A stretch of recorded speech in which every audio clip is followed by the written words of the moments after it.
الحمد لله رب العالمين والصلاة والسلام على سيد المرسلين وخاتم النبيين سيدنا وشفيعنا وحبيبنا ومولانا محمد وعلى آله وصحبه أجمعين. أما بعد، فأعوذ بالله من الشيطان الرجيم. بسم الله الرحمن الرحيم. فجعلناها نكالا لما بين يديها وما خلفها وموعظة للمتقين. صدق اللہ مولانا العظیم. حاضرین محفل، السلام علیکم ورحمۃ اللہ وبرکاتہ. اللہ رب العزت جل وعلا کا ہم پر بے پناہ کرم ہے کہ اس نے ہمیں آقائے نامدار احمد مختار مدنی تاجدار دونوں جہاں کے سردار حضرت محمد مصطفیٰ رسول خدا صلی اللہ تعالی علیہ وآلہ وسلم کی بابرکت امت میں پیدا فرمایا. محترم حضرات، گزشتہ محفل تفسیر میں آپ نے سنا کہ اللہ تبارک و تعالی نے یہودیوں کو ہفتے کے دن مچھلیوں کے شکار سے منع کیا، مگر ان ظالموں نے ایک چال چلی اور وہ بھی اللہ کے ساتھ. اللہ تبارک و تعالی کا حکم بھی برقرار رہے اور ہمارا مقصد بھی پورا ہوتا رہے. دیکھیں، ایک شخص نے کہا کہ بھائی کھانا منع ہے روزے میں، پینا منع ہے، میں کھاتا نہیں، میں یوں ہی نگل جاتا ہوں. بڑا نگل گیا تو کیا روزہ باقی رہے گا؟ نہیں. ہر کتاب میں لکھ کر ہے کھانے روزے کی حالت میں کھانا منع ہے، اگر کھائیں گے تو روزہ ٹوٹ جائے گا. میں کھاتا نہیں، میں یوں نگل جاتا ہوں. پینا منع ہے، میں پیتا نہیں، میں اسٹار رکھ کر یوں اتار لیتا ہوں. تو اس طریقے سے کوئی ہیلا کرے گا تو کیا اس کا روزہ پورا ہوگا؟ ہرگز پورا نہیں ہوگا. اللہ تبارک و تعالیٰ کے قانون کے ساتھ چال بازی کرنا بڑی بدترین حرکت ہے. تو یہ لوگ ایسی چال بازی کیے کہ ہفتہ آنے سے پہلے، یوں سمجھ لیجئے کہ ہفتہ 4 تاریخ کو لگتا ہے تو 3 تاریخ کو یہ لوگ گڑھے کھود دیتے اور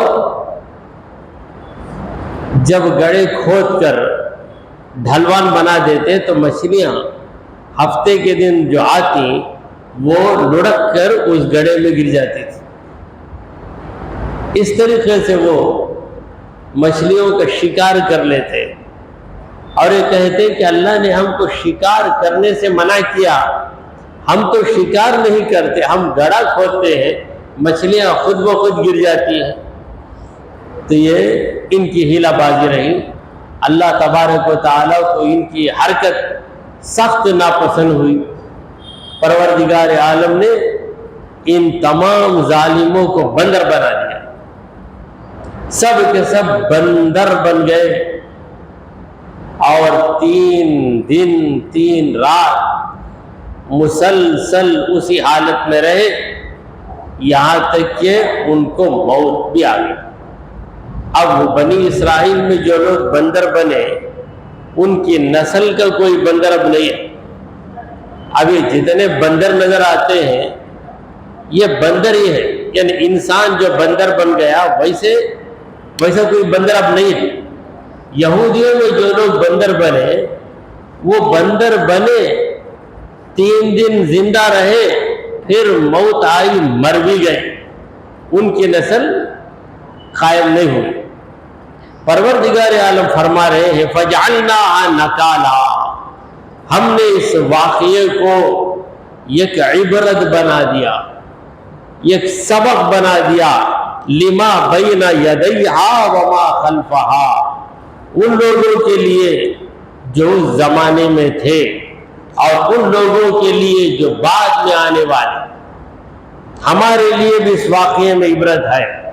اللہ کے قانون میں انگلی مت ہلاؤ، اللہ کا جو قانون ہے اسے ویسے ہی عمل کرو۔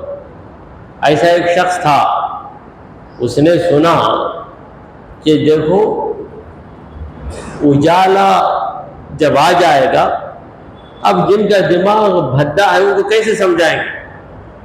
اگر انہیں کہیں گے صبح صادق سے روزہ رکھنا ہے تو صبح صادق اسے کہاں سے سمجھ میں آئے گا؟ تو مولانا نے اسے سمجھایا کہ دیکھو اجالا آنے کے پہلے، آسمان میں اجالا آنے کے پہلے سحر ختم کر لینا، اس کے بعد کیا کرنا؟ روزہ رکھنا۔ روزے میں کیا کرنا؟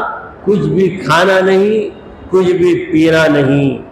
یہ سن لیا، سن لے کر اس کے دماغ میں ایک بات آئی، اجالا دیکھیں گے تو روزہ رکھنا، میں اجالا ہی نہیں دیکھوں گا۔ کمرے میں بند ہو گیا، چاروں طرف سے دروازے بند کر کے اندر سے زبردست کھا رہا ہے۔ پھر جب مولانا دوسرے دن پوچھے کیا روزہ رکھا؟ کیسے رکھوں گا؟ کیوں نہیں رکھا؟ رمضان تو شروع ہو گیا، آپ نے کہا کہ جب اجالا آئے نہیں کھانا۔ میں اجالا آنے کے پہلے اندر گھس گیا کمرے میں، کمرے کو ایسا بند کیا کہ اندھیرا اندھیرا رہا، اجالا آیا ہی نہیں۔ جب اجالا آیا ہی نہیں تو میں روزہ رکھا ہی نہیں۔ تو ایسے ہیلے حوالے پروردگار عالم کے پاس نہیں چلتے۔ تو یہ ان کے ایسی چال بازی تھی۔ مچھلی کا اتنا شوق، مچھلی کا اتنا شوق کہ ہفتہ بھر مچھلی کھا رہے۔ کب سے کھا رہے؟ اتوار، پیر، منگل، چاشمہ، جمعرات، جمعہ، 6 دن شکار کرو۔ ایک دن چھوڑو تو ایک دن چھوڑنے بھی تیار نہیں تھے۔ جیسے کہ ہم مسلمان ہیں، ہماری عادت ہوگی روزانہ بسان کھانا، تو بزرگوں نے کیا کیا، یہ روز کھاتے نا، جمعرات کا دن نہیں کھانا۔ یہ کنڈیشن ڈالے، شریعت کی کنڈیشن نہیں ہے، یہ ڈسپلن لانے کے لیے، یہ ایک دن نہیں کھانا۔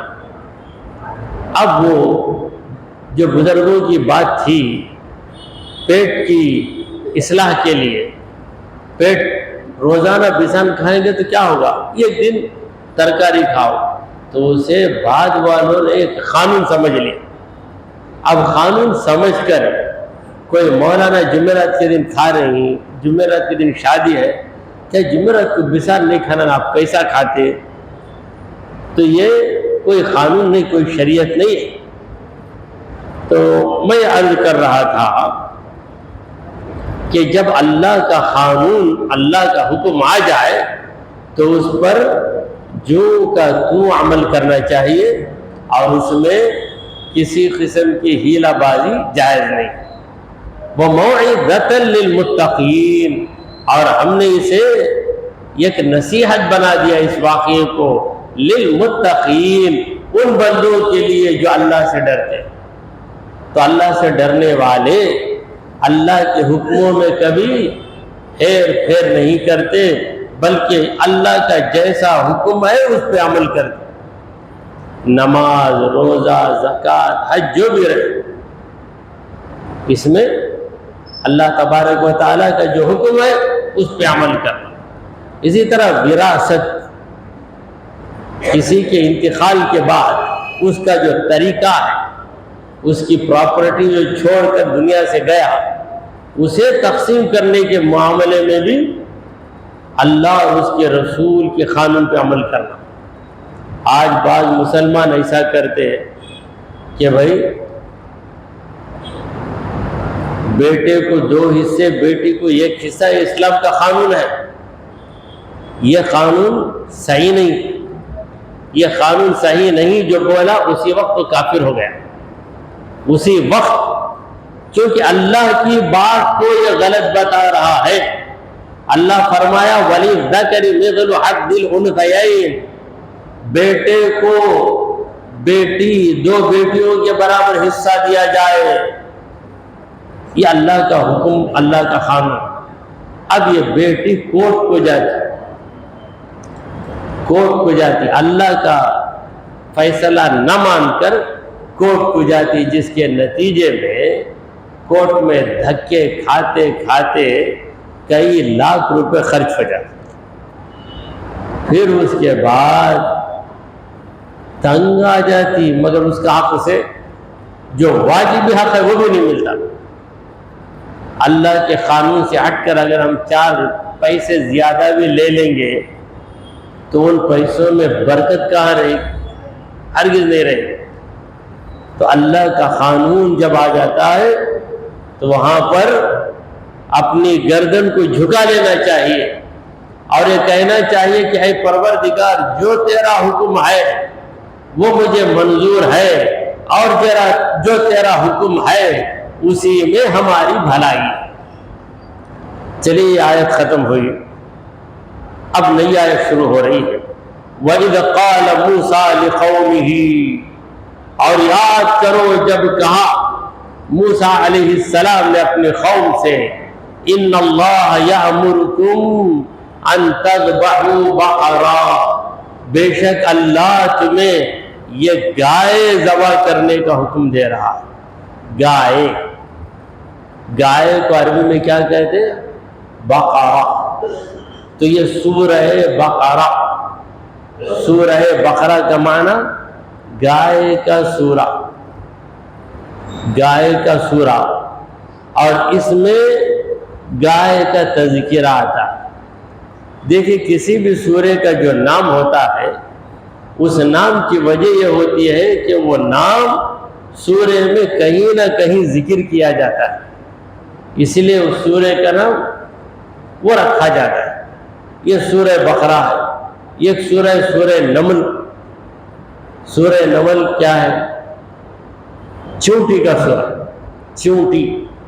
اس میں اذ قالت نملۃ یا ایھا النمل ادخلوا مساکنکم، چونٹی نے کہا کہ اے چونٹیوں اپنے اپنے بلوں میں گھس جاؤ، کیونکہ سلیمان علیہ السلام اپنی فوج کو لے کر آ رہے ہیں، وہ ہمیں روند ڈالیں گے۔ تو چونٹی کا واقعہ اس میں ہے، اس لیے اس سورے کا نام ہے سورۃ النمل، چونٹیوں کا سورہ۔ اب اس سورے میں گائے کا ذکر ہے، بقرہ، اس لیے اس سورے کا نام ہے سورہ بقرہ۔ ہم پڑھتے ہیں الم تر کیف فعل ربک باصحاب الفیل، اس سورے کا نام کیا ہے؟ سورہ فیل، اور فیل کا معنی کیا ہے؟ ہاتھی۔ اللہ نے ہاتھی کا ذکر کیا ہے اس سورے میں۔ اللہ تعالیٰ نے ابرہہ اور اس کی فوج جو ہاتھیوں پہ سوار ہو کے آئے تھے، پرندوں کی کنکریوں کے ذریعے ہلاک کر دیا۔ پرندے آئے، پرندوں کے چونچوں میں یہ کنکر، وہ کنکر ایسا کام کیا کہ بڑے سے بڑا بم بھی وہ کام نہیں کر سکتا۔ سر پہ پڑ کے کنکر پیٹ کے اندر جاتا، پھر پاخانے کے راستے سے نکلتا، اندر جاتا تو چیرتے ہوئے بلیڈ کی طرح چلے آتا، پورا پھٹ جاتا اندر۔ اس کے بعد آدمی کیا ہوتا؟ ختم، پنچر۔ ٹائر میں سوراخ پڑ گیا تو پنچر ڈال سکتے، یہاں کون پنچر ڈالے گا؟ ختم۔ تو اس سورہ کا نام سورہ فیل، وہ بہت چھوٹا سورہ۔ الم تر کیف فعل ربک باصحاب الفیل الم یجعل کیدہم فی تضلیل وارسل علیہم طیرا ابابیل ترمیہم بحجارۃ من سجیل فجعلہم کعصف مأکول۔ اسے خسار مفصل کہتے ہیں، چھوٹے سورہ میں ایک سورہ۔ ایک شخص گیا فجر کی نماز میں، امام صاحب پڑھتے ہیں، بہت پریشان ہو گئے۔ 15 منٹ پڑھنے کے بعد رکوع کیا۔ امام صاحب نے تب پوچھا کون سا سورہ پڑھے؟ کون سا سورہ پڑھے امام صاحب؟ کہنے والے نے کہا کہ بھائی وہ سورہ نمل پڑھے. سورہ نمل کیا ہے؟ چونٹی کا سورہ. سن لیا چونٹی کا سورہ اتنا بڑا ہے، یہ سوچ کے گیا. پھر مغرب کے وقت آئے، آ کر امام صاحب سے پوچھا اب کون سا سورہ پڑھیں گے آپ؟ فجر میں چونٹی کا سورہ پڑھا ہے، میرے پیر میں چونٹے آ گیا، اب مغرب میں کون سا سورہ پڑھائیں گے؟ تو امام صاحب بولے مغرب میں تو چھوٹے سورہ فیل پڑھا لوں گا. بھائی کیا ہے سورہ فیل؟ ہاتھی کا سورہ. بھاگا کیا چونٹی کا اتنا بڑا تھا، ہاتھی کا سورہ کتنا بڑا رہے گا، کیسا پڑھوں گا؟ تو وہ یہ سمجھا کہ ہاتھی کا سورہ ہاتھی بڑا، سورہ بڑا رہے گا، چونٹی کا سورہ چونٹی چھوٹی، اس کا سورہ بھی چھوٹا رہے گا. اس طرح وہ حساب لگا لیا، مگر بات ایسے نہیں. مگر اتنا یاد رکھیے کہ قرآن مجید میں جتنے سورے ہیں ان میں سب سے بڑا سورہ بقرہ. 2.5 پارے ہیں، الف لام میم پورا آ گیا، سیقول پورا آ گیا، تلک الرسل آدھا آ گیا، 2.5 پارا. کوئی سورہ اتنا لمبا نہیں. اور سب سے چھوٹا سورہ قرآن میں کیا ہے؟ اِنَّا أَعْطَيْنَاكَ الْكَوْثَرَ فَصَلِّ لِرَبِّكَ وَانْحَرْ إِنَّ شَانِئَكَ هُوَ الْأَبْتَرُ. 3 آیت. یہ اکثر سورہ، سب سے چھوٹا سورہ. اور سورہ بقرہ اطول سورہ، سب سے زیادہ لمبا سورہ. تو یہ جو گائے کا ذکر اس میں آیا ہے، اس کی وجہ کیا ہے؟ بنی اسرائیل میں ایک شخص بڑا مالدار، اس کی بہت زیادہ جائیداد آستی تھی. اس کا ایک بیٹا تھا، دوسری طرف اس کا بھتیجا بھی تھا. بھتیجے نے سوچا کہ اگر بیٹا زندہ رہا، میرے چچا کا بیٹا زندہ رہا تو چچا کا وارث کون بنے گا؟ بیٹا بن جائے گا. اگر بیٹا مر گیا تو پھر وارث کون بنے گا؟ دوسرا بیٹا نہیں ہے چچا کو. میں ایک ہی بھتیجا ہوں، میں بن جاؤں گا. تو اس چکر میں اس نے کیا کیا؟ چچا کے بیٹے، اس کا چچیرا بھائی، اس کو لے جا کے مار ڈالا. قتل کرنے کے بعد اس کی لاش کو ڈال کر خود ہی ہنگامہ برپا کرنے لگا. میرے بھائی کو کون مار دیا؟ چچا کا بیٹا، اس کا بھائی نا، رشتے کا بھائی، کزن بردر. کون مارا؟ جو مارا غارت ہو جائے گا. تو پھر کون مارا؟ دیکھیے اصل قاتل ایک ہے، مگر گمان کئی لوگوں کے پاس طرف جاتا ہے. یہ قتل کیا ہوگا یا وہ قتل کیا ہوگا. تو ایسی گفتگو ہو رہی، ڈسکشن چلنے لگا. یہ کیا ہوگا، ہر ایک بولا بھائی کہیں کو بھائی کرنا نہیں، تو ذرا اس سے لڑا تھا 2 دن پہلے، تو کیا ہوگا. تو ہمیشہ اس کی بات اٹالتا، تو کیا ہوگا. تو یہ چلا. اب آخر کیا کیا جائے؟ یہ غائب ہو گیا. قاتل کا معاملہ غائب ہو گیا. غیب کا علم کس کے پاس ہے؟ اللہ کے پاس. تو اللہ سے معلوم کرنا غیب، تو یہ کام کون کر سکتا ہے؟ پیغمبر ہی کر سکتا ہے. موسیٰ علیہ السلام ہی بتا سکتے ہیں کہ اصلی قاتل کون ہے. اور موسیٰ علیہ السلام کیسے بتائیں گے؟ اللہ سے پوچھیں گے، اے اللہ بتا کہ اس مقتول کا اصلی قاتل کون ہے، اس کا خون کس نے کیا ہے بتا. اللہ بتائے گا تو موسیٰ علیہ السلام لوگوں کو بتائے. اس لیے لوگ آئے حضرت موسیٰ علیہ السلام کے پاس. اے حضرت موسیٰ ذرا بتائیے کہ یہ جو آدمی مر گیا ہے، اس کا خون ہو گیا ہے، کس نے اسے قتل کیا؟ تو یہ یہودی لوگ بے وفا ظالم، مگر جب ضرورت پڑتی تو کیا کرتے؟ اجل. تب ضرورت پڑ گئی اس لیے موسیٰ علیہ السلام کے پاس آئے. جب ضرورت پوری ہو جائے گی تو موسیٰ علیہ السلام کو پیٹھ دکھا کر جائے. کہتے ہیں کہ جب ضرورت پڑ گئی تو پیر پکڑتا، ضرورت ختم ہوتے ہی گلہ پکڑتا نلہ. کیا وہ کچھ دیر پہلے پاؤں پکڑ کر پوچھا میں تیری ضرورت، وہ ضرورت پوری ہو گئی، اب تم کون؟ ذرا اونچی آواز میں بات کرے حلق دبا دوں گا. وقت پڑا منت کرے مانت کرے، نہیں پیر مذاق کرے. یہ مدرس کی کہاوت. وقت پڑا مانت کرے، نہیں پیر مذاق کرے. تو اب ضرورت پڑ گئی. اگر صحیح قاتل کا پتہ نہ چلے تو کوئی نہ کوئی بلا وجہ پھنس جائے گا. اس لیے سب آئے. یہ جو اصلی قاتل ہے اس کو تو معلوم ہے میں ہی قتل کیا، یہ جانتا، مگر کیسے بولے گا؟ سب موسیٰ علیہ السلام کے پاس آئے، اصلی قاتل بھی آئے. بتائیے.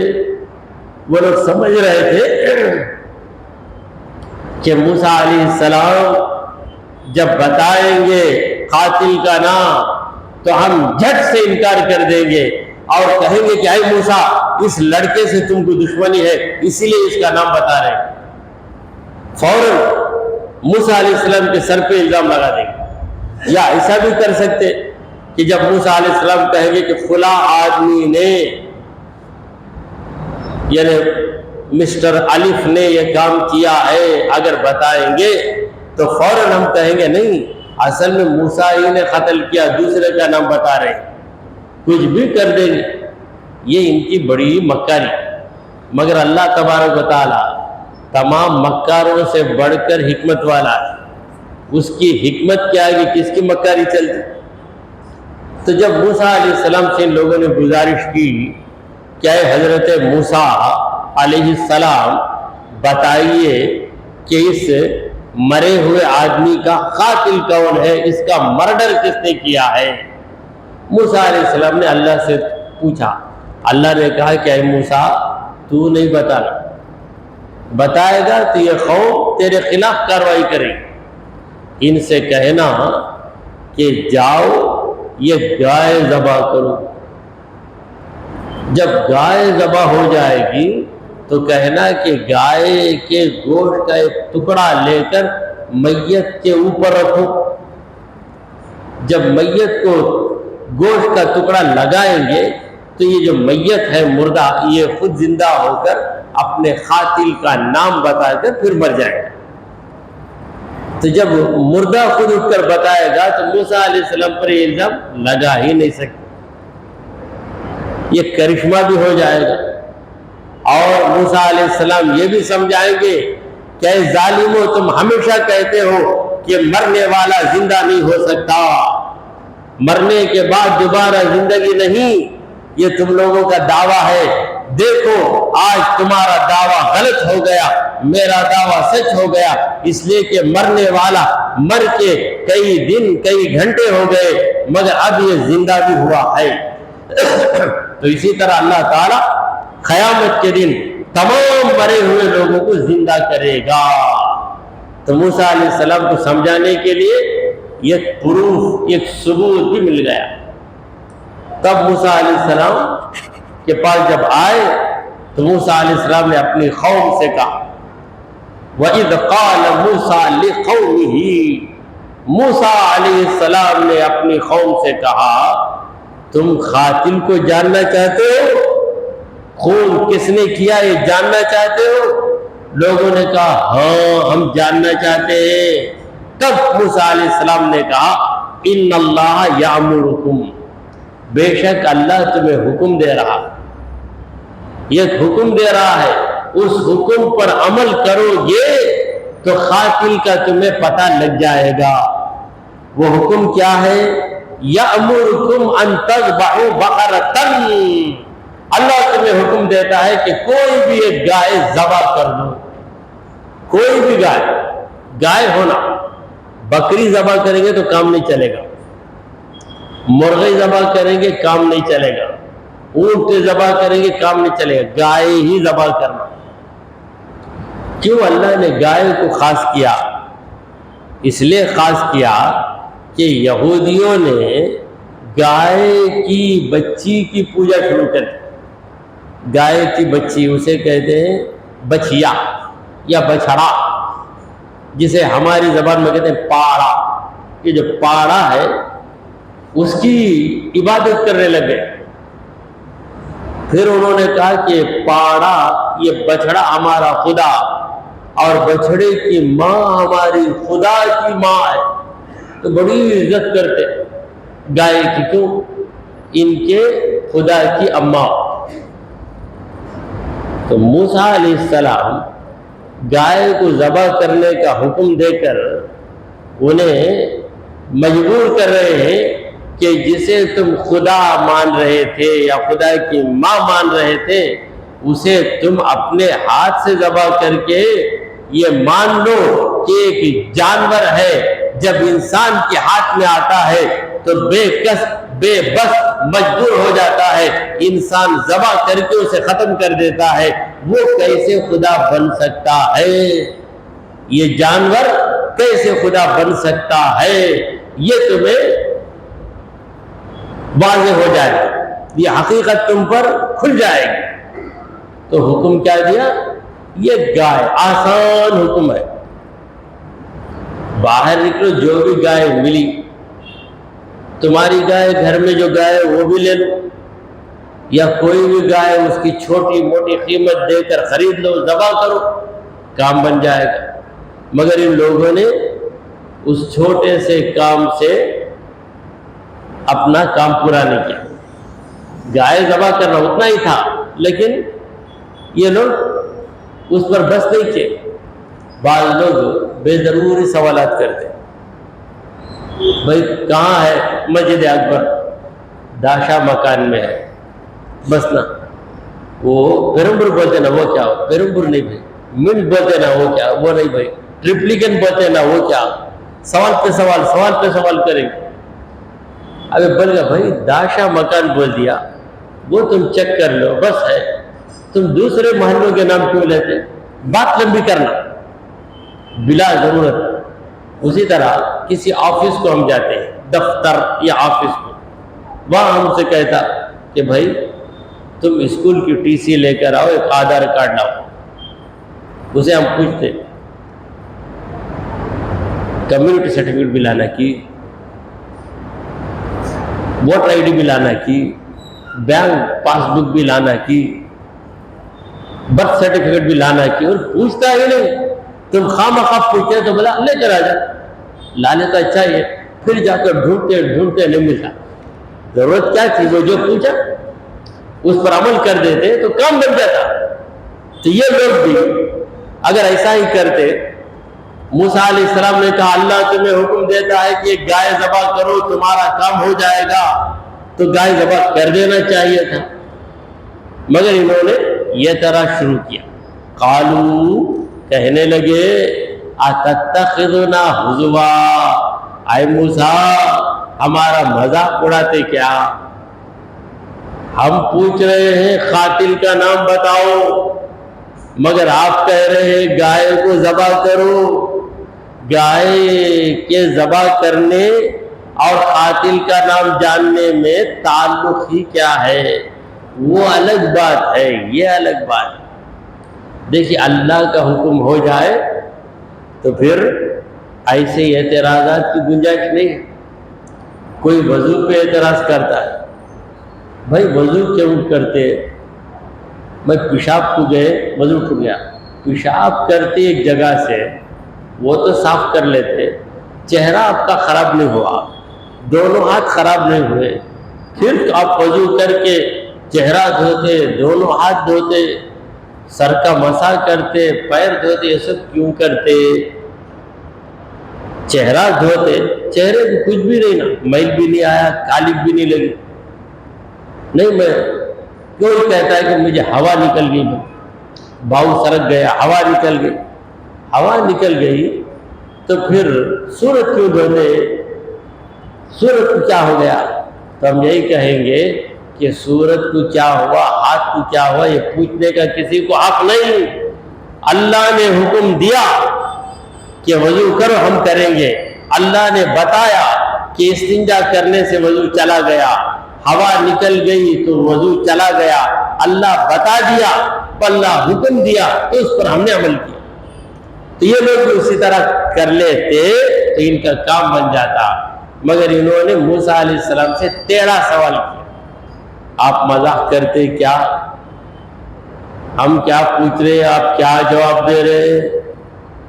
پھر اس کے بعد کیا ہوا، یہ تفصیلات انشاءاللہ آئندہ محفل تفسیر میں آپ کے سامنے عرض کرنے کی سعادت حاصل کروں گا۔ دعا کیجئے کہ پروردگارا ہم نے جو کچھ کہا اور سنا اسے قبول فرما لے۔ اے اللہ ہمارے گناہوں کو معاف فرما، ہماری خطاؤں کو درگزر کر دے۔ اے رب کائنات ہم کو تیرے حکموں پر عمل کرنے کی توفیق عطا فرما، ہماری تمام بیماریوں، کمزوریوں، مجبوریوں اور پریشانیوں کو دور فرما، ہمارا خاتمہ ایمان کی حالت میں فرما۔ وصلی اللہ تعالی علی خیر خلقہ سیدنا ومولانا محمد وعلی آلہ واصحابہ اجمعین۔